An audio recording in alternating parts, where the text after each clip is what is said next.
Boa noite, irmãos. Feliz semana. Não tem louvor. Não tem louvor. Tadinho já tinha sinalizado. Entra direto. Que bom estar com vocês. Vocês estão bom? Estão cansados? Mas estão bonitos? Jax, inclusive, está com um bronze. Rapaz, pegou um bronze hoje na lagoa. Pois é. Noto que você está bem moreno. além da conta, né? Não sei se foi do banho da lagoa ou se você voltou a pé da boa sorte, né? E resolveu o problema, mas tudo bem. Vamos lá para o nosso... Tá contando, irmã Liana? Nono sermão, né? Nona mensagem aqui. Ficou faltando uma para fechar os 10, viu, irmão Dinei? Aqui na nossa contagem. Ontem, irmãos, nós encerramos aquela sequência de mensagens acerca da obra de Jesus Cristo. Durante a semana, nós fomos aprendendo sobre a origem do mal, sobre como aquilo maculou e corrompeu a natureza dos seres humanos. Vimos como Deus propôs uma solução para o problema através do sacrifício de Jesus. Na quarta-feira, nós falamos, né, o título da nossa mensagem, do nosso estudo foi: por que Jesus precisava morrer? Nós estudamos que o fato do Filho de Deus morrer não foi uma escolha dele, no sentido de que ele tinha várias opções de solução para resolver o problema do pecado, e ele escolheu a mais dramática. Não, só tinha essa. Era a única possibilidade. A gente até refletiu sobre a frase lá dos centuriões, né? Eles zombam de Jesus dizendo: salvou aos outros, mas não consegue salvar a si mesmo. E no meio da zombaria, na verdade, eles estavam ali reconhecendo o Evangelho. O Evangelho é isso. É Deus escolheu. Ou ele salvaria nós, ou se salvaria. Ele preferiu morrer e nos salvar. Depois nós fizemos uma reflexão ali na quinta-feira sobre o que significa aceitar Jesus. Diante do que nós aprendemos sobre a necessidade dele se sacrificar, o que significa aceitá-lo? Estudamos isso na quinta-feira. E na sexta-feira a gente fez uma breve reflexão acerca da história de Pedro, e como Pedro achava que tinha aceitado Jesus Cristo, a ponto de estar disposto até a entregar a sua própria vida, mas lá na hora H, na hora que de fato precisou, ele o negou 3 vezes numa mesma noite. E vimos como Cristo ressurreto, o Cristo ressuscitado, cura o coração de Pedro, e Pedro passa por uma verdadeira conversão, a ponto de Cristo profetizar para ele que ele de fato morreria, entregaria sua vida para Jesus Cristo, coisa que 3 dias antes, ele não estava preparado para fazer. E ontem nós finalizamos essa sequência de mensagens com uma reflexão acerca da ressurreição de Jesus, com o título: Jesus precisava ressuscitar? Por que Jesus precisava ressuscitar? Da mesma forma que para nos salvar Jesus precisava morrer, ele também precisava ressuscitar. Era necessário. Sem ressurreição não haveria eficácia, não haveria eficiência completa da sua obra salvífica. E aí a gente chegou a essa conclusão fazendo uma análise da passagem de 1 Coríntios capítulo 15. É uma passagem de Paulo acerca da ressurreição, onde ele direciona para os coríntios, onde eles estavam duvidando da realidade da ressurreição. E eu fiz uma promessa para vocês ontem, não foi? Eu disse: gente, amanhã vai ser um apêndice da Semana Santa, né? Vai ser um plus, um bônus, onde a gente vai estender um pouquinho o assunto de hoje, que hoje, no caso, ontem, né? Falei para vocês que o capítulo 15 de 1 Coríntios, ele é dividido em 3 partes. Na primeira parte, Paulo fala sobre a realidade da ressurreição. Na segunda parte, ele fala sobre a necessidade da ressurreição, que foi o objeto da nossa investigação ontem. E, por fim, ele fala sobre como será a ressurreição. Aí nós vimos que a ressurreição, segundo a doutrina cristã, ela não é só passar do estado de morto para vivo, porque só isso não resolveria o problema. A morte é um problema, Deus vai e transforma o morto no vivo. Mas só isso não resolveria. É preciso passar por uma transformação, uma restauração da imagem do homem à imagem e semelhança de Deus. Que é o que nós chamamos da transformação. Nós somos ressuscitados e transformados por Deus. Quem ficar vivo na hora que ele voltar, não precisa passar pela ressurreição. Passa só pela transformação. Mas todos precisam ser transformados. Eu disse, gente, hoje a gente só vai estudar necessidade e como é a ressurreição. A realidade fica como um bônus, a gente dedica um culto só para isso. Amanhã, no caso hoje, domingo. Abra a Bíblia comigo aí. Vamos usar como trampolim uma passagem lá de 1 Coríntios 15, que para mim é a mais impactante do capítulo todo, certo? 1 Coríntios, capítulo 15. Relembrando, minha Bíblia está na versão NVI. Provavelmente, como o meu slide está na tela, não vai ter texto aqui na televisão, né? Então, se você tiver com uma versão diferente, talvez uma ou outra palavra saia um pouquinho diferente, né?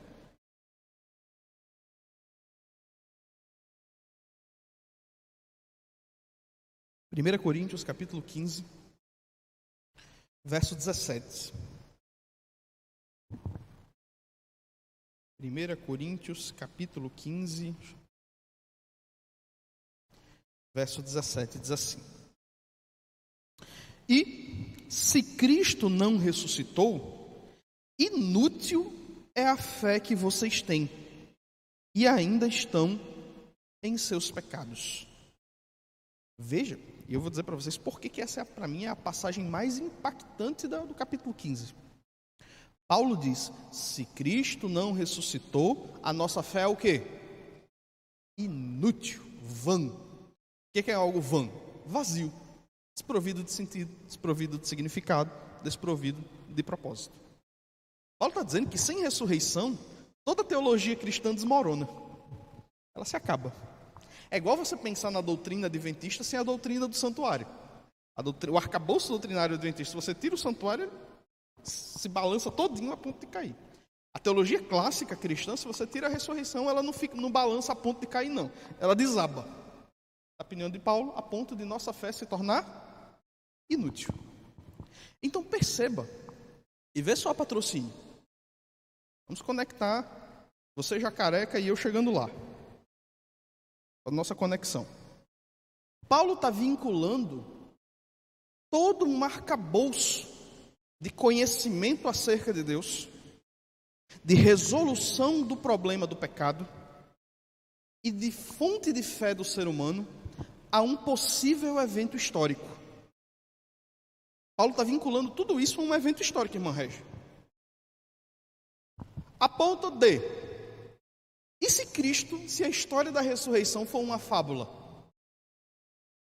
E se a história da ressurreição não for uma coisa que dê para de fato para acreditar? Lembra de uma reflexão que eu fiz com vocês no final do culto ontem? Eu disse assim com vocês. O fato da ressurreição, ele é um fato mesmo, né? A ressurreição, ela é um fato, Jesus ressuscitou, é um fato mesmo?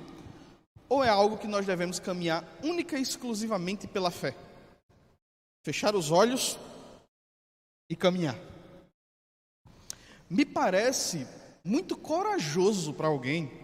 Presta atenção. Olha só, seu Gabriel. Me parece muito corajoso, porque alguém dedicar e deixar os alicerces da sua fé unicamente numa coisa que você acredita, tapando os olhos e vai. Porque veja só, o cristianismo é um treco que chama você a mudar de vida. Sim ou não? Ele vira sua vida, dá um 360 não, um 180. Porque 360 você vira e volta para o mesmo canto, né? É um 180. Você vira sua vida completamente do avesso. No cristianismo tem um monte de coisa que você faz que você deixa de fazer, e tem um monte de coisa que você não faz que você precisa começar a fazer. Sua vida se transforma. Aquilo que Cristo requer de nós é uma coisa que Paulo, até na reflexão do capítulo 15 de Coríntios, ele diz assim: se não existe ressurreição, aí ele cita um texto de Isaías 15, ele diz, então comamos, bebamos, aproveitamos a vida, porque vamos morrer. Se a gente vai morrer, se a morte é o fim, se a morte é o ponto final de todas as coisas, então não tem para que seguir nenhum tipo de regra, não tem para que seguir nenhum tipo de lei. Não tem por que seguir nenhum padrão de moralidade divino. Se a morte vai colocar um fim a todas as coisas, eu não preciso me regrar em nada. Aproveita a vida. Aí chega você para seguir os padrões de Cristo, você abre mão de um monte de coisa, começa a fazer um outro monte de coisa que o teu coração não quer fazer, e o alicerce de tudo isso, de uma virada gigantesca na tua vida, é algo que você não pode pisar em terreno sólido, é algo que você fechou o olho e foi. Essa é a preocupação de Paulo aqui. Essa é uma preocupação real de Paulo, tanto que ele dedica o começo do capítulo. Eu falei para vocês, a primeira parte é sobre a realidade da ressurreição. O começo do capítulo 15, é Paulo dizendo: ei, ele ressuscitou mesmo, viu? É real. Foi um evento na história. Não é um conto da carochinha, não é algo que a gente ouviu falar. Aconteceu.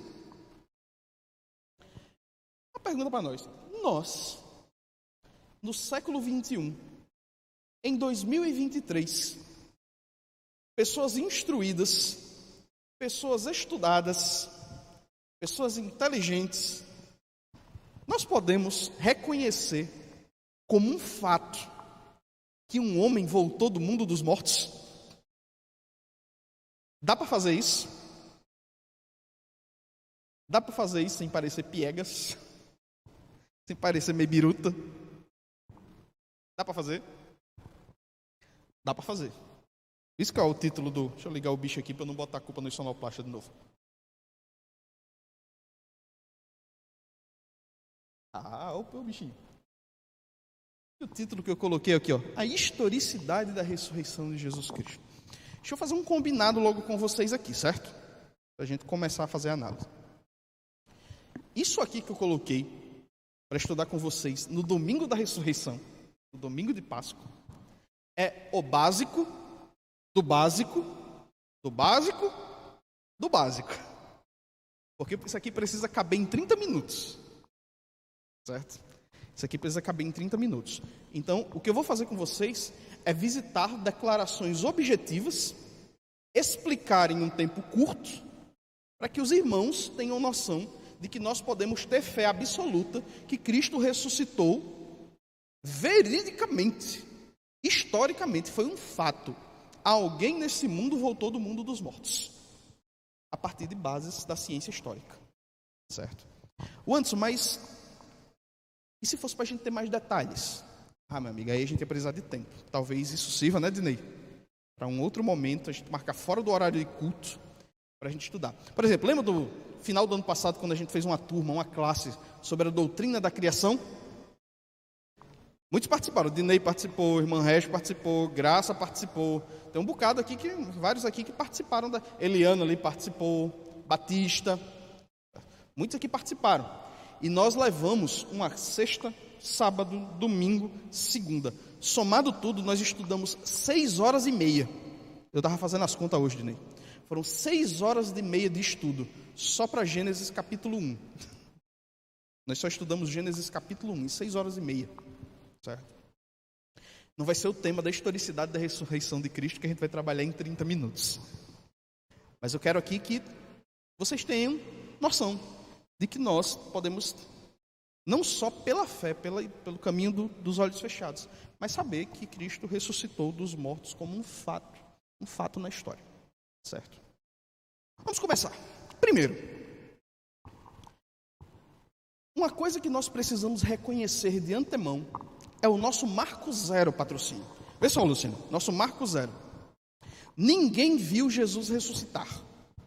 Esse é o primeiro ponto. Vocês concordam comigo? Vocês que já leram a Bíblia, monta de vezes. Dinei, que já leu a Bíblia toda 40 vezes ou mais. Só em ano bíblico, né? Fora o resto. Alguém viu, nós temos relato de alguém que viu Jesus ressuscitar? Sim ou não? A gente tem relatos de pessoas que viram o Cristo ressurreto, ou seja, depois de ressuscitar. Mas ninguém viu ele ressuscitando. Ou seja, isso é um marco zero importante para nós, para o começo de uma investigação. Ou seja, como ninguém viu ele ressuscitando, nós precisamos procurar evidências, fatos reais, que corroborem com isso. E nós temos 3, os historiadores da igreja, pelo menos aqueles que investigaram a vida de Jesus e tentam traduzir isso em formato de um argumento. Eles reconhecem 3 fatos. Hoje tem 3 fatos bem estabelecidos, que nem mais na academia entre os céticos é uma coisa que é discutida. Certo? O slide está bem meia boca, não botei nem efeito, mas vocês vão junto comigo aqui. 3 coisas que são fatos hoje. Dificilmente você vai achar um caba que vá discordar de alguma dessas coisas. Primeiro deles, qual o primeiro fato? Sepulcro vazio. Um fato que a gente tem estabelecido é que a sepultura de Jesus Cristo foi encontrada o quê? Vazia. Essa é uma primeira evidência. Você olha a tumba, não tem ninguém, isso é uma coisa que pode representar algo. Você pergunta logo, o que aconteceu? O que aconteceu para o túmulo estar vazio? Esse é um ponto. Já eu volto para ele. Segundo, as aparições de Jesus o quê? Após sua morte. Esse é um segundo fato. Pessoas relataram, depois da morte de Jesus, que o viram. Veja, preste atenção no fato. O fato aqui não busca dizer se era verdade, se de fato era Jesus, o ressurreto. O fato é que pessoas relataram que o viram e que ele falou com elas. Isso é fato, certo? Primeiro fato, encontraram o sepulcro vazio, o sepulcro estava vazio. Segundo, teve gente que viu Jesus depois da sua morte. Terceiro fato, a origem da fé cristã. Gente, para os historiadores de religião, a origem da fé cristã é meio que absurda. Era um treco que não era pelas condições apresentadas, não era um negócio que era para acontecer. Na real, a fé cristã devia acontecer com a fé cristã o que aconteceu com a maior parte das heresias, a maior parte dos dissidentes das seitas judaístas. Quando o Messias dele morria, o que acontecia com o grupo de discípulos? Acabava e se dissolvia. O que aconteceu para que a fé cristã, o cristianismo, essa seita do judaísmo específica, se desenvolvesse, se tornasse maior que o judaísmo, engolisse o judaísmo e se estabelecesse? Os historiadores da religião dizem que o fato fundamental foi a crença na ressurreição. Os caras ficaram tão extasiados em ver que o homem ressuscitou, que eles ficaram dispostos até a entregar a própria vida, meu amigo, por isso. Os caras morriam sem pestanejar. Mais uma vez, o fato aqui não implica que era verdade. O que implica eles tinham uma crença em ressurreição tão forte, tão poderosa, tão segura, que eles foram morrendo e pregavam para o outro, e os novos que entravam tinham uma certeza tão forte que escolhiam morrer, e assim ia, a ponto de Plínio, o pequeno, escrever para o imperador romano, dizendo que o sangue dos cristãos era como semente. À medida que o sangue deles ia se derramando, outros iam nascendo, outros iam sendo criados. E a razão que os historiadores de religião dizem é que a nossa fé, a fé cristã, o cristianismo, só foi possível de crescer e florescer por causa da crença na ressurreição. Senão, como qualquer outra seita judaísta que surgiu, qualquer seita judaica que surgiu, teria se dissolvido quando o Messias morreu. Certo? Então, esses aqui são os três fatos. Eles são seguros? Por que a gente acredita que eles são fatos mesmo? Eu coloquei aqui algumas breves reflexões sobre cada uma delas. Vamos começar pelo sepulcro vazio. Antes disso, vocês sacaram a diferença do fato para acreditar na ressurreição? Fato é o que a gente sabe que aconteceu. A gente não está tentando explicar o fato. A gente está apenas relatando o fato. Pensa assim, deixa eu dar um exemplo para dar aquela fixada. Vamos supor que eu fui no Nordestão e comprei um Danoninho. Menino, eu gosto demais de Danoninho. Vamos supor que eu trabalho fora, que meu escritório não é em casa. E aí eu chego do trabalho, pensando em quê? Em tomar meu Danoninho. Abro a geladeira, quando eu olho para a geladeira, cadê o Danoninho? Cadê o Danoninho? Rapaz, quando eu olho para a lixeira, o potinho do Danoninho vazio. Olho para a lixeira, o potinho do Danoninho vazio. Quando eu chego na sala, está Benjamin, serelepe, assistindo Léo Caminhão, e com a bochecha suja de um negócio rosa. Eu tenho duas evidências. Eu tenho dois fatos. Vamos fazer assim. Eu tenho dois fatos. Fato 1. O pote de Danoninho está vazio. Não sei o que aconteceu. O pote pode ter derramado e minha esposa jogou no lixo. Pode ser que eu tenha comprado um pote vazio no Nordestão, fui enganado. Pode ou não pode? Pode. É uma possibilidade.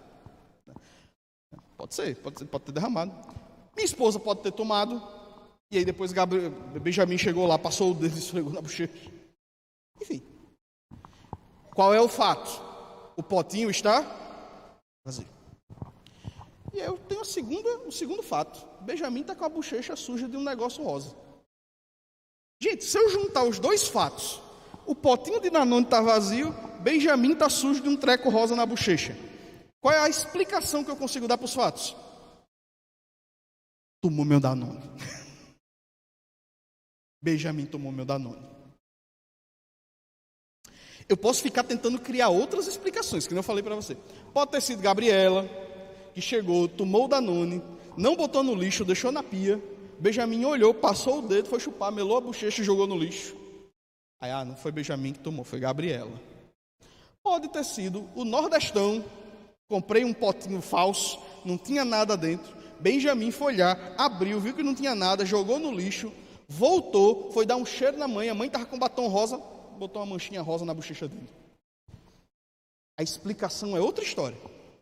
Eu tenho dois fatos: potinho vazio, bochecha melada de rosa. Melhor explicação para quem tem uma criança em casa: ele tomou Danone. Aqui nós temos três fatos. O sepulcro estava vazio. Jesus aparece. Tem gente que disse que viu Jesus depois que ele morreu. E terceiro, a fé cristã começou por causa dessa crença de que ele ressuscitou. A questão é, qual é a melhor explicação para essas três coisas? Na verdade, primeiro, essas três coisas aqui a gente pode ter como fatos mesmo? E se elas forem fatos, qual é a melhor explicação para elas? Qual é a melhor? Vamos por partes. Não é Jacques? Vamos por partes. Primeiro, por que a gente pode acreditar de pé junto que o sepulcro vazio é um fato para nós? Coloquei algumas razões aqui que são importantes para a gente. Primeiro, lê para mim aí, a primeira linha. Vocês conseguem ler? Tá bom. Vixe Maria, essa fala aí foi mais morta que Jesus no sábado. Mas vamos ressuscitar, porque a gente está no domingo, né? Mas vocês conseguem ler? Tá bom ou ficou pequenininho demais? Mas vamos lá. A confiabilidade histórica. Se tem uma coisa que é bem documentada nos relatos históricos, é que Jesus foi sepultado. Ou seja, fizeram o velório do homem, botaram ele numa tumba. Hoje em dia, certo? Vê só, Nildinho. Hoje em dia, ninguém na academia, pelo menos da galera séria, ninguém discute mais se Jesus existiu. Antigamente tinha isso, né? Será que Jesus existiu mesmo? Ninguém discute mais isso, certo? O Jesus histórico hoje é um prego batido, ponta virada. Todo mundo acredita que Jesus existiu, certo? O seu sepultamento também é algo que está bem documentado. Então, Anderson, por que a confiabilidade do sepultamento é importante para o sepulcro vazio? Gente, presta atenção. O evento da morte de Jesus foi um treco grandioso. A cidade inteira parou para ver aquilo ali. O texto diz que quem foi que cedeu o túmulo para Jesus? Eita, quem é bom de história aí na Bíblia? Quem foi que deu o túmulo para Jesus? José de Arimateia, certo? José de Arimateia, vocês acham que era um caba famoso? Ou era um Zé ninguém conhecia? Famoso, era lá membro do quê? do Sinédrio. O homem era membro do Sinédrio, provavelmente era um caba famoso, certo? Mais conhecido para ele do que Luiz Almir para a gente, certo? O homem era um caba famoso.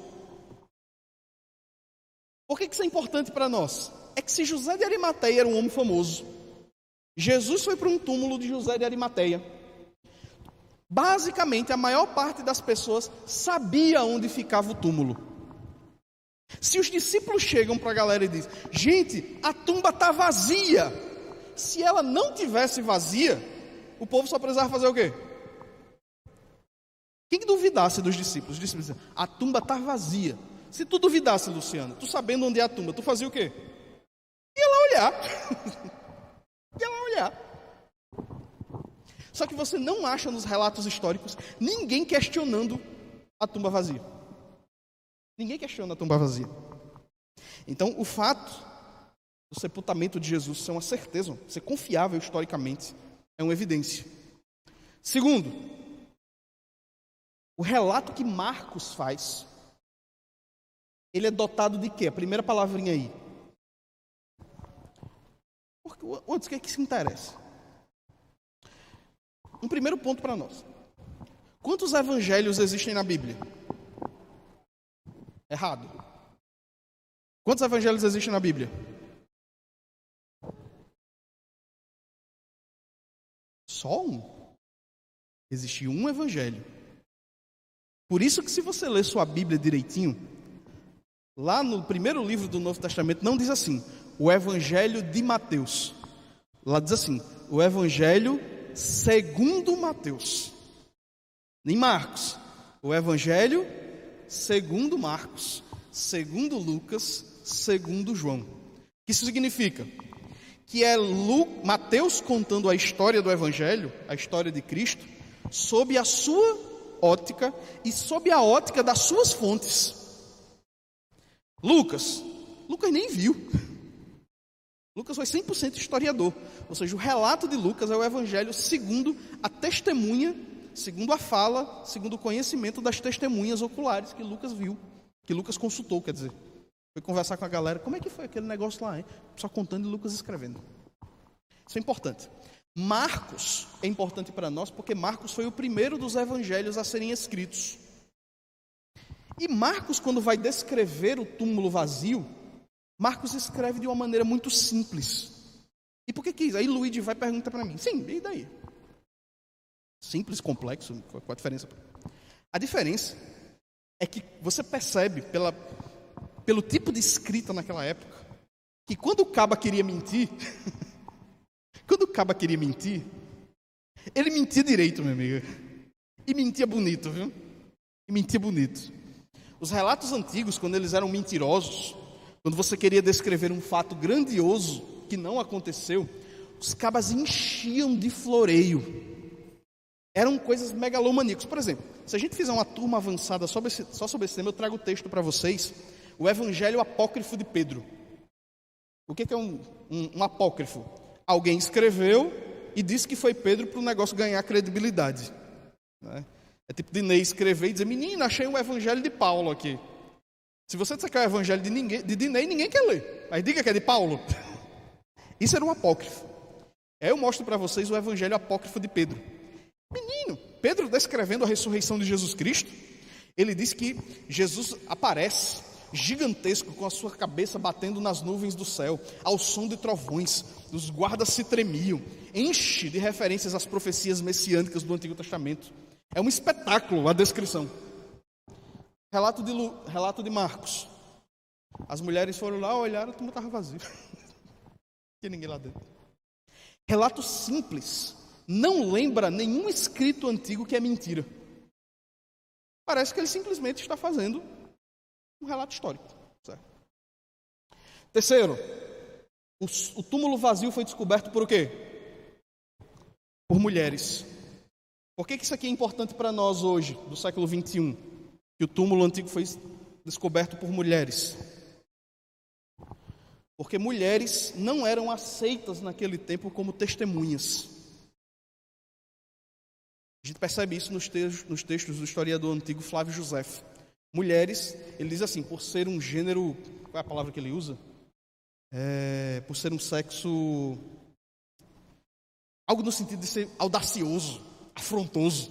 Ele diz, mulher não serve para ser testemunha não, tem que ser a fala de um homem para testemunhar algo. Gente, se os evangelistas estivessem mentindo, vocês acham que eles iam escrever que quem descobriu foi uma mulher? Se eles quisessem dar credibilidade para o que eles escreveram, eles teriam dito que foi um homem que descobriu. Rapaz, se eles estão mentindo muito mal aqui, viu?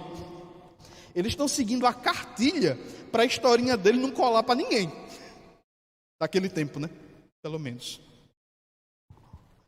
Então, o fato de mulheres terem descoberto o túmulo vazio é importante para a veracidade do relato do túmulo vazio. E, por fim, a reação dos judeus. Se você vê o texto de Mateus, do Evangelho de Mateus, segundo Mateus, você percebe que os guardas, quando vem o túmulo vazio, eles vão contar para os líderes judeus.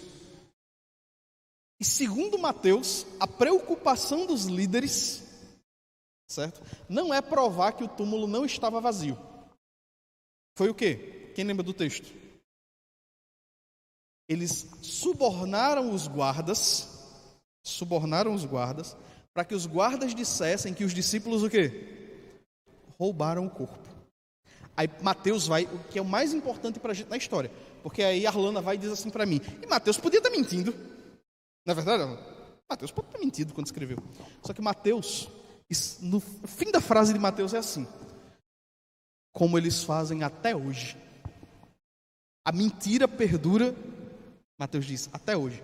Se isso fosse mentira, o primeiro caba do tempo dele que leu essa história ia dizer o quê? Ah, que bicho mentiroso. Ninguém conta essa história hoje, não. Ninguém conta essa história aqui hoje, não. Mas veja que bacana, que a preocupação dos líderes judeus não foi o fato do túmulo não estar vazio. Porque eles podiam dizer, os discípulos começaram a pregar, a tumba está vazia, a tumba está vazia. Aí os líderes judeus aparecem e falam, bando de mentirosos, se vocês quiserem ir lá olhar, o corpo está lá. Fizeram isso? Não, porque não tinha corpo mesmo. Não tinha corpo, eles preferiram subornar para que rolasse um boato que na verdade foram os discípulos que, ou seja, o túmulo estava vazio. É por isso, gente, que hoje isso é um fato, certo? Quem estuda o tema da historicidade da ressurreição, sepulcro vazio é um fato, ninguém duvida disso. Tem que aparecer um negócio muito cabuloso aí, uma descoberta muito cabulosa, para que as pessoas olhem e falem, vamos rever isso. Mas hoje, o sepulcro vazio é tido como um fato, certo? Segundo, as aparições de Jesus após a sua morte. Essa para mim é uma das coisas de poder médio, hein? Poder médio. Por quê? A gente tem duas linhas de evidências aqui principais que eu trouxe hoje. Tem mais, certo? Mas eu resumi. Primeira linha de evidência. A lista que Paulo faz das testemunhas oculares. Vocês ainda estão com 1 Coríntios aberto aí, no capítulo 15? Vamos lá nesse texto. Lembra que eu falei que Paulo se preocupa tanto com o tema que ele abre tentando provar para os coríntios que a ressurreição de fato aconteceu?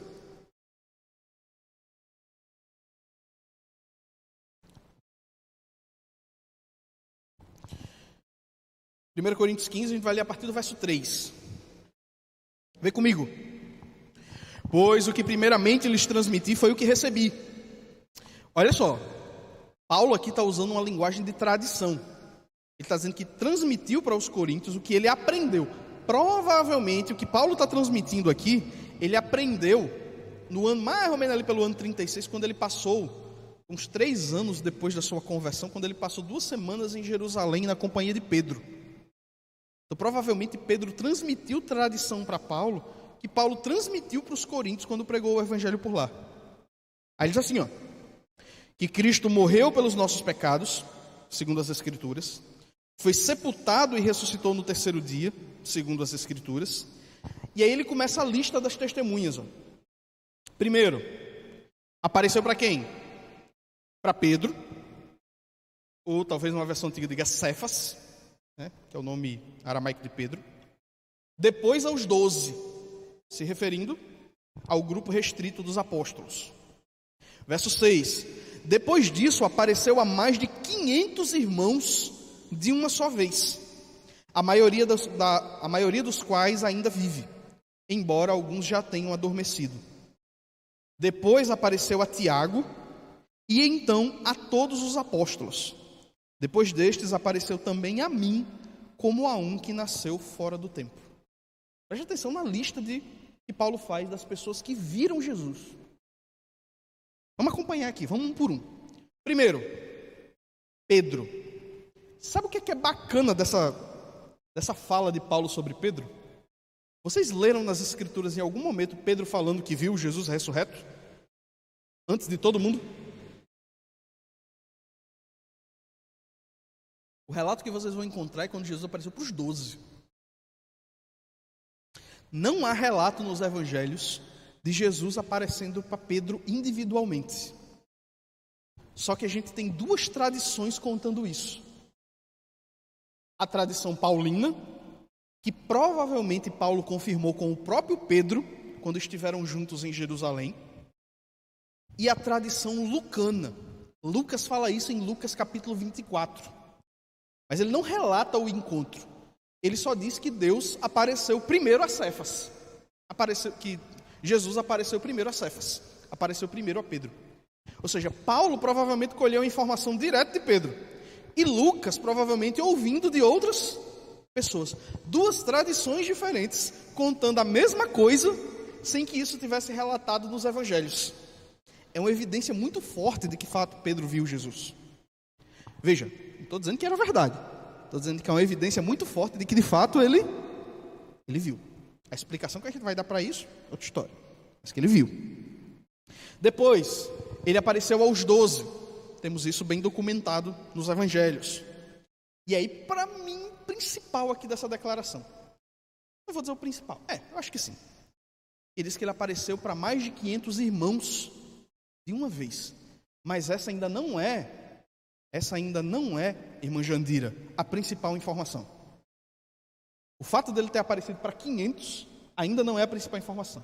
É o complemento que ele faz. Ele diz assim: dos quais alguns ainda estão vivos e outros já dormiram. Isso aqui informa para a gente duas coisas.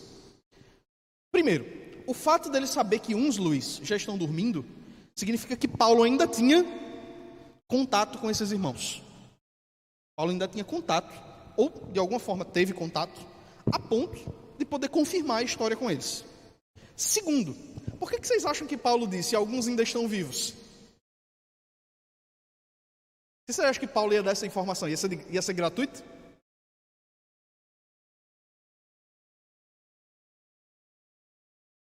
Se eu falasse isso, o Anderson, seria para dizer assim: se duvidar, pergunta a ele. Se duvidar, pergunte lá. Eles confirmam a história. Provavelmente Paulo deu a informação de que alguns ainda estavam vivos, daqueles 500 que viram Jesus, por uma razão. Os coríntios não estavam duvidando da realidade da ressurreição. Ele pergunta lá para eles. Pergunte lá para eles que vai dar certo. Eles confirmam para você que eles viram Cristo ali pessoalmente na frente deles. Próximo, e aqui impactante também, diz assim, depois apareceu para quem? Para Tiago. Esse Tiago aqui que se refere é um dos irmãos mais novos de Jesus. E por que isso é importante? Luiz perguntou lá da frente. Vocês lembram qual era a opinião dos irmãos mais novos de Jesus acerca do ministério dele? Os irmãos mais jovens de Jesus não davam crédito para o seu ministério. Eles não tinham essa firmeza toda de que Jesus de fato era o Messias, de que de fato ele era o Cristo. O que aconteceu para Tiago do nada virar um dos líderes da igreja em Jerusalém? Tiago não acreditava na messianidade do irmão. Do nada, Tiago vira um dos principais líderes da igreja na cidade-mãe, que era Jerusalém. O que aconteceu? Pedro está dizendo. Jesus apareceu para ele. Lembra do que eu falei? De que a cabeça da galera virou depois que viu Jesus? Por causa da ressurreição? Não, ali é outro. Tiago maior, né? Alguma coisa na cabeça virou, né?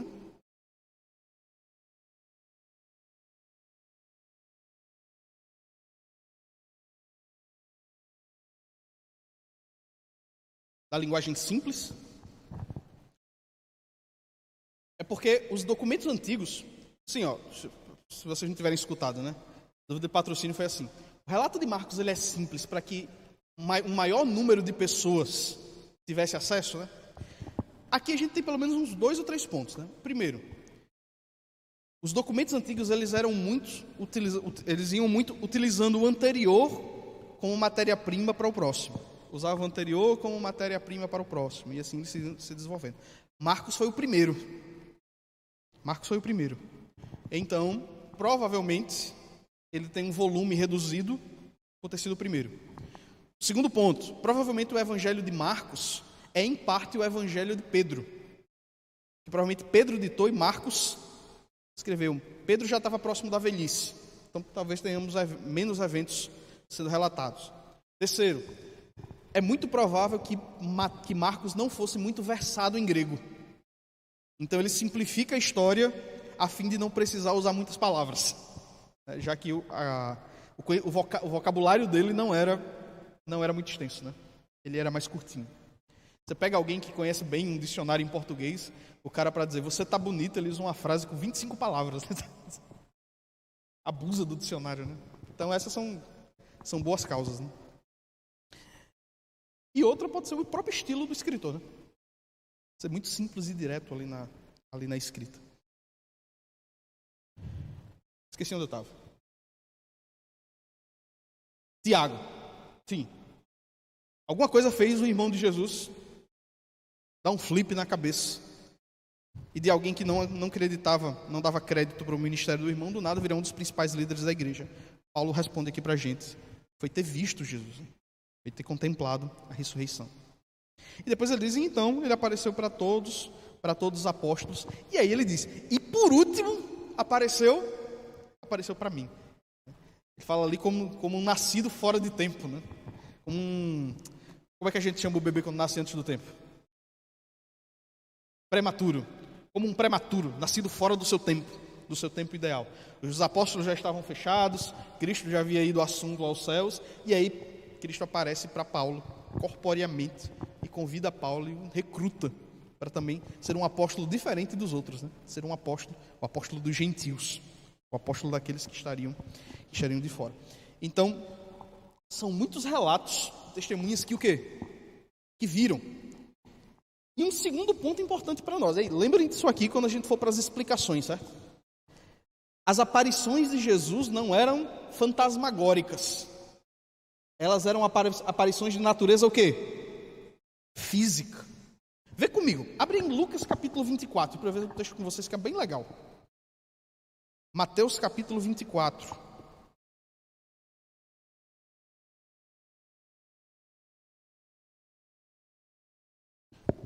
Mateus não, Lucas, desculpa. Lucas capítulo 24. Calma, Graça, são 9 sermões, daqui a pouco eu falo Romanos aqui.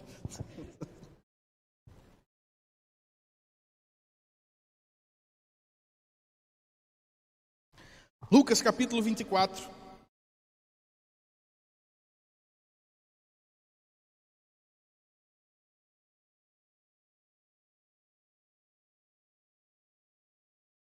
A partir do verso 36, diz assim, ó. Lucas capítulo 24, a partir do verso 36, diz: Enquanto falavam sobre isso, o próprio Jesus apresentou-se entre eles e lhes disse: Paz seja com vocês. Os discípulos estavam trancados com medo dos judeus. Do nada, a portas trancadas, do nada Jesus aparece dentro da sala. E diz: Paz seja com vocês. O texto diz, esse verso 37, né? Eles ficaram assustados e com medo, pensando que estavam vendo um espírito.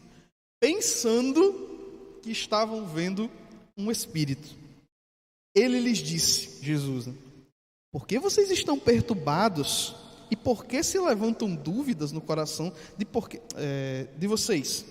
Vejam as minhas mãos e os meus pés, sou eu mesmo. Toquem-me e vejam. Se é para tocar, é porque o que apareceu na frente deles era algo físico, né? Dava para pegar. O texto continua. Toquem-me e vejam. Um espírito não tem carne nem ossos, como vocês estão vendo que eu tenho. Tendo dito isso, mostrou-lhes as mãos e os pés. E por não crerem ainda, tão cheios estavam de alegria e de espanto, ele lhes perguntou: vocês têm aqui algo para comer? Deram-lhe um pedaço de peixe assado e ele comeu na presença deles. O que os discípulos viram não foi um espírito, um fantasma, né? A aparição que estava diante deles, segundo seus próprios relatos, era de uma pessoa mesmo, física, que dava para pegar, que ele comia na frente deles, que dava para você tocar. Isso é um fato muito importante. Por isso que essas duas coisas juntas aqui formam um fato. E por último, para a gente adiantar, a origem da fé cristã. 2 pontos aqui importantes sobre isso. Primeiro, nenhum judeu conceberia a ideia de um Messias morto pelos inimigos. Nenhum judeu ia aceitar isso, certo? A perspectiva dos apóstolos, do ciclo mais íntimo dos discípulos de Jesus, inclusive, era que Jesus devia subir, destronar César, sentar no trono e levar de novo o status de Israel de uma nação principal. Eles não imaginavam no Messias sofredor. Tem um escritor muito conhecido, N.T. Wright, o nome dele. Ele tem uma obra gigante, assim, A Ressurreição do Filho de Deus. Quem quiser comprar depois, carinha, mas boa. Tá? Aí o N.T. Wright fala assim: um discípulo cujo Messias morreu só tinha 2 opções na Palestina antiga. 2 opções. Deixar para lá, era primeiro, ou ir para o próximo Messias. Virar discípulo de um outro Messias. Ele só tinha essas 2 opções. Não dava para continuar discípulo de um Messias que morria. Ei, o que vocês acham que pode ter acontecido para mesmo um Messias morto pelos inimigos ainda ter sustentado uma seita dentro do judaísmo? A crença de que ele não morava morto, né? Que a morte foi temporária.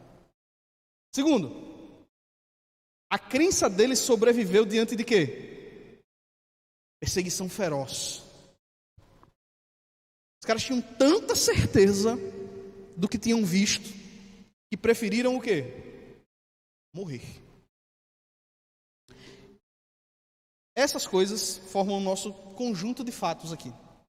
Sepulcro vazio, Jesus apareceu após a sua morte e a origem da fé. Dito isso, esse aqui é o nosso conjunto principal de fatos. Vem o ponto principal para nós. Quais são as possíveis explicações para as evidências? Nós temos 3 grandes evidências. Acharam um sepulcro vazio, Jacques. Segundo, viram Jesus depois que ele morreu. Terceiro, a fé cristã se sustentou, cresceu e suplantou o judaísmo. Esses são os fatos. Quais são as explicações para os fatos? Lembra que eu dei 3 explicações diferentes para o meu Danone ter sumido diante de 2 fatos que ali estavam diante de mim? Muito bem. Quais são os possíveis fatos? Ou as possíveis explicações para os fatos? A primeira, e talvez uma das mais conhecidas nos redutos da internet, é a hipótese da conspiração. O que era isso? Muitos disseram: rapaz, eles assumem aquela ideia que os líderes judeus fizeram quando subornaram os soldados. Os discípulos roubaram o corpo, esconderam e saíram dizendo por aí que Jesus ressuscitou. Essa é a primeira hipótese de explicação, a hipótese da conspiração. A pergunta que a gente precisa fazer agora, Rodrigo, é: essa hipótese é boa mesmo? Ela explica de fato os fatos? Vamos julgar. A conspiração, a ideia de que os discípulos roubaram o corpo, explica o túmulo vazio? Explica. O túmulo estava vazio, alguém roubou o corpo. Explica. Segundo, a ideia da conspiração explica tanta gente ter visto Jesus após a morte? Aí não. Pode explicar em um ciclo muito pequeno. Por exemplo, você pode desconfiar de Paulo não. Você pode desconfiar de Pedro. Ele pode ter feito parte da conspiração. Você pode desconfiar dos 12 apóstolos, porque eles podem ter feito parte da conspiração. Mas Paulo diz: teve 500 Alguns estão vivos aí para vocês tirarem a dúvida. Qual é a probabilidade desses 500 terem feito parte da conspiração? Muito difícil. Principal, qual é a probabilidade de Paulo fazer parte da conspiração? Ele era um perseguidor da igreja.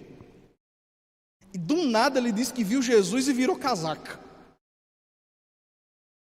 Resolveu fazer parte da conspiração? Você precisa começar a inventar novos fatos, levantar novas hipóteses para sustentar uma conspiração. Então essa explicação, ela cumpre parcialmente, ela cobre parcialmente os fatos e precisa de muito mais coisa para poder se sustentar.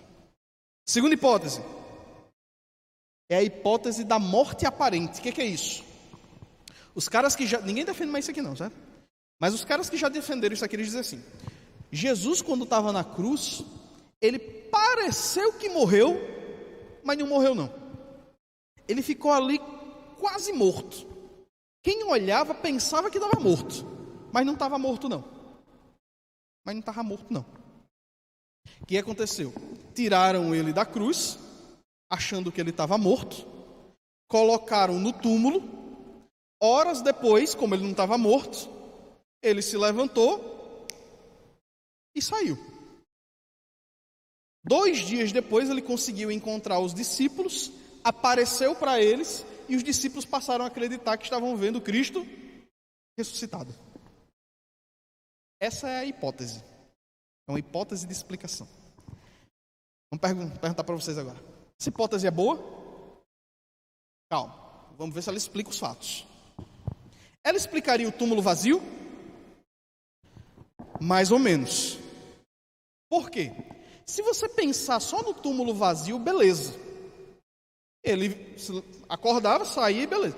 Mas vocês acham que a porta do túmulo era feita de bambu? O que ficava fechando a porta do túmulo? Uma rocha. Como é que um caba, ferido, semi-morto, ia empurrar a pedra? Como? Não tem como. Ou seja, o fato do túmulo vazio não se explica totalmente com a teoria, com a hipótese da morte aparente, não. Segundo, os discípulos o relato é que os discípulos ficaram extasiados quando viram Jesus. Meu amigo, um caba quase morto aparece para eles, titubeando, com o lado aberto ainda sangrando, precisando de cuidados médicos.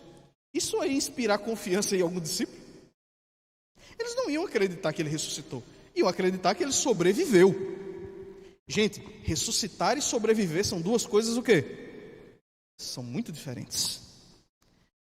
Isso seria uma coisa que faria os discípulos darem a vida pelo ministério, por um homem que sobreviveu e não ressuscitou? Muito difícil, né? Então, a hipótese da morte aparente não explica os fatos. Não explica os fatos. A próxima é a hipótese da remoção do corpo. Hipótese da remoção do corpo. O que é isso? Os caras que defendem isso aqui, eles dizem assim, que José de Arimateia não deu o túmulo para Jesus. Ele emprestou o túmulo, porque Jesus morreu muito perto da hora do pôr do sol. Então ele empresta o túmulo, coloca Jesus na tumba.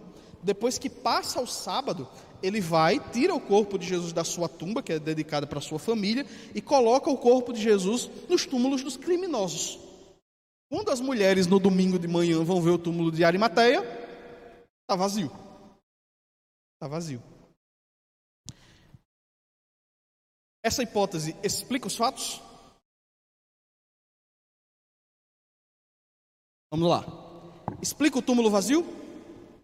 Explica. José de Arimateia era o dono do túmulo, ele pode ter pagado uns 4 cabas, chegar lá, empurra a pedra, tira o corpo, fecha a pedra, joga em outro túmulo, os cabas chegaram lá domingo de manhã, não tinha nada mesmo. Explica. Segundo fato, o corpo ter sido trocado de túmulo, explica Jesus aparecer para tanta gente depois? Não explica. Explicaria os discípulos entregarem a vida por causa disso? Também passa longe de explicar. Então, a hipótese da remoção do corpo também não é uma boa explicação. essa que é a mais famosa hoje em dia, é a hipótese da alucinação. Os discípulos alucinaram que viram Jesus. Eles alucinaram que viram Jesus. Parece que viram, mas não viram. Hoje, o principal defensor disso aqui é um alemão. E o livro que ele publicou sobre o assunto, é interessante que ele faz uma análise do perfil de Pedro e Paulo, principalmente, com base na psicanálise. E ele, tratando o perfil de Paulo e Pedro, ele diz que Paulo e Pedro eram pessoas com problemas emocionais, com problemas muito graves, certo? E que enxergar o Cristo glorificado, a aparição, foi uma manifestação da mente deles para poder acalentar e resolver o problema emocional que eles tinham. Eu estou sendo bem simplista aqui, certo? Obviamente. É porque ele se dedica para Pedro e Paulo, que são as figuras profissionais, as figuras principais, né? Os 500 ali chamam de delírio coletivo, né? Uma alucinação coletiva. Tem dois problemas na ideia desse cara, né? Tem minha esposa ali que é psicóloga, ela pode dar os 50 centavos dela de contribuição. Mas se já é complicado para o psicólogo, para o psicanalista, com o paciente ali no divã, você fazer um tratamento ou levantar um diagnóstico, como é que o cara está querendo levantar o diagnóstico de dois personagens bíblicos só lendo um texto? Esse é um problema principal. Segundo, de onde é que tirou que Paulo tinha esses problemas tudo aí? Quando você lê o texto, Paulo era um homem de problema. Ele disse que era um fariseu dos bons, guardador da lei, inteligente, de posses, passaria em primeiro lugar no vestibular da faculdade de Gamaliel, com que ele aprendeu. Mas Paulo estava muito de boa. O que virou a vida de Paulo do avesso? Foi ter visto Jesus. Isso virou a vida de Paulo do avesso. Os sofrimentos dele foram depois disso e não antes disso. A hipótese da alucinação é boa para a gente? Ela pode explicar, vamos supor que tudo isso aí seja verdade. Ela pode explicar porque que os discípulos viram Jesus. Pode explicar. Essa alucinação pode ter sido tão forte que os caras passaram a acreditar na própria conversa e morrer. Mas a pergunta, lembra que são 3 fatos? Explica o túmulo vazio? Não explica o túmulo vazio. Ela pode explicar a aparição, mas não explica o túmulo vazio. Vocês perceberam que todas as hipóteses que a gente estudou, que a gente levantou aqui, nenhuma delas consegue explicar os 3 fatos? Uma explica um pedaço, outra tenta explicar outro pedaço, outra tenta explicar outro pedaço, mas nenhuma delas dá resposta para os 3 fatos. Nenhuma delas traz. A única explicação que traz resposta para os 3 fatos é a hipótese da ressurreição. Que Jesus ressuscitou é a única explicação que responde satisfatoriamente, simplificadamente, as 3 coisas. Por que o túmulo está vazio? Porque ele ressuscitou. Por que os homens viram Jesus? Porque ele ressuscitou. Por que os homens ficaram tão extasiados que deram a vida por causa disso? Porque eles viram, meu amigo. Viram o homem vivo. Nas regras, sabe que se depois a gente fizer um curso sobre isso, existem 5 regras que você aplica para saber se uma explicação é boa para um conjunto de evidências. E aí os críticos, eles chegam nisso aqui, eles travam num desses requisitos de análise chamado de artificialidade. É muito artificial a explicação de que Jesus ressuscitou. É muito artificial, é muito fantasiosa. Só que quando você analisa isso pela ciência da história, o que significa algo ser artificial? Artificial é quando você precisa de muitas hipóteses levantadas para sustentar um fato. Por exemplo, não sei quem viu no WhatsApp, tem um vídeo assim. Naquela loucura de janeiro, depois das eleições, é um exemplo divertido. Teve aquela loucura, e aí ficou andando no Twitter, no WhatsApp, um vídeo de uma senhora, que ela dizia assim: não se preocupem, patriotas. Lula assumiu, mas na verdade quem assumiu foi Bolsonaro. Porque os extraterrestres, lembra daqueles casos que estavam aparecendo de OVNIs no Rio Grande do Sul?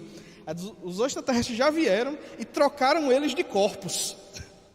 Enquanto vocês pensam que é Lula que está governando, na verdade é Bolsonaro, né? Muito divertido ali. Provavelmente aquilo não foi nem sério. Era alguém fazendo um meme para circular na internet. Mas percebam o que significa a artificialidade. Alguém pegou um fato. Qual é o fato? Um perdeu a eleição e o outro ganhou. Aí disse, não, mas espera aí, não foi esse aqui que está governando, é o outro. Aí como é que você explica isso? E aí, meu amigo, para explicar, você está vendo, o caba está lá com a faixa falando, companheiros. Como é que você explica que não é ele, que é o outro? E aí você precisa inventar um monte de hipóteses. Não, apareceram alienígenas, esses alienígenas trocaram de corpo. São muitas hipóteses, cada vez mais fantasiosas, para fazer com que a sua explicação se sustente. Eles dizem que isso é o que acontece aqui, mas isso não é verdade. A explicação, a hipótese da ressurreição, ela só precisa de um fato. Que Deus exista. Ela só precisa disso. Se o caba não acredita que Deus existe, ele não tem para que estar discutindo isso aqui, né? Se o cara é ateu, ele não acredita que Deus existe, ele não devia estar nem nessa discussão aqui. Ele devia estar na discussão, Deus existe?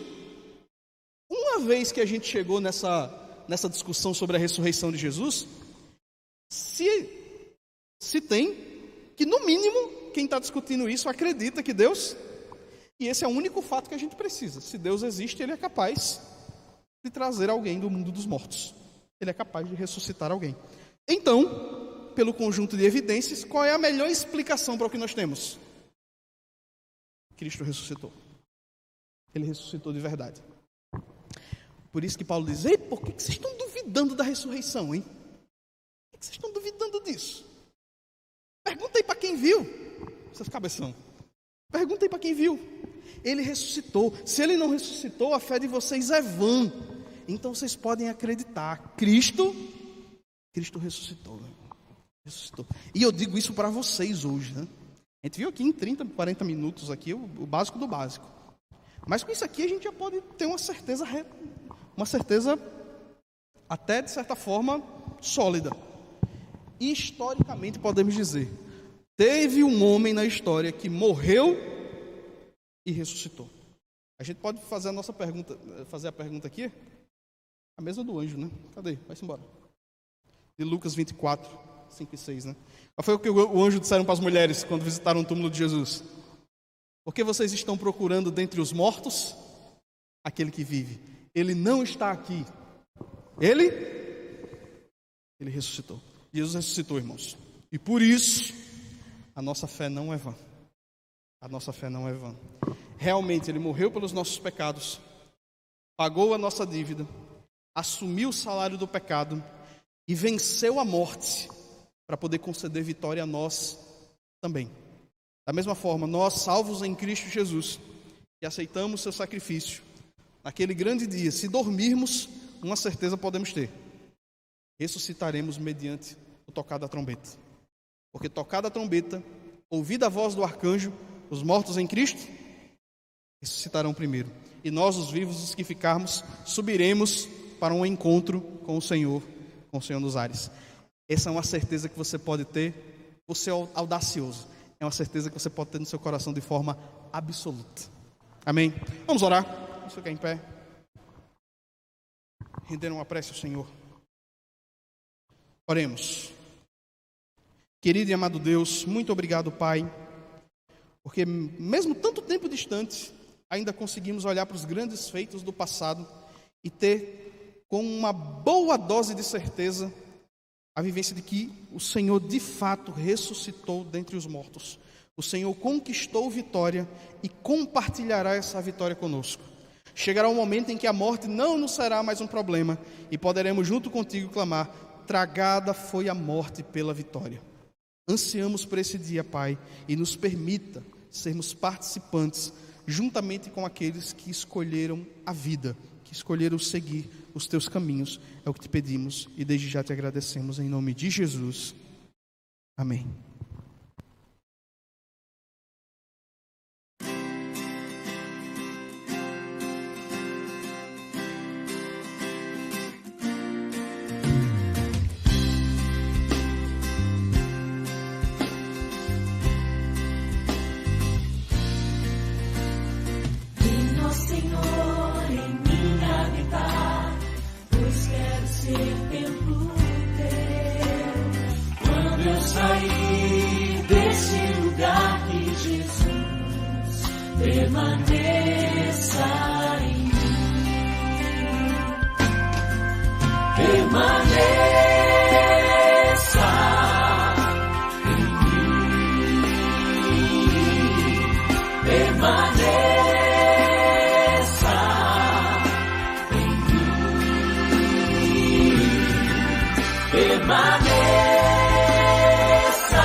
Sair deste lugar, que Jesus permaneça em mim.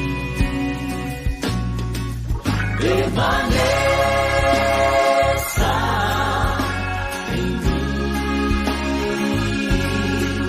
Permaneça em mim. Permaneça.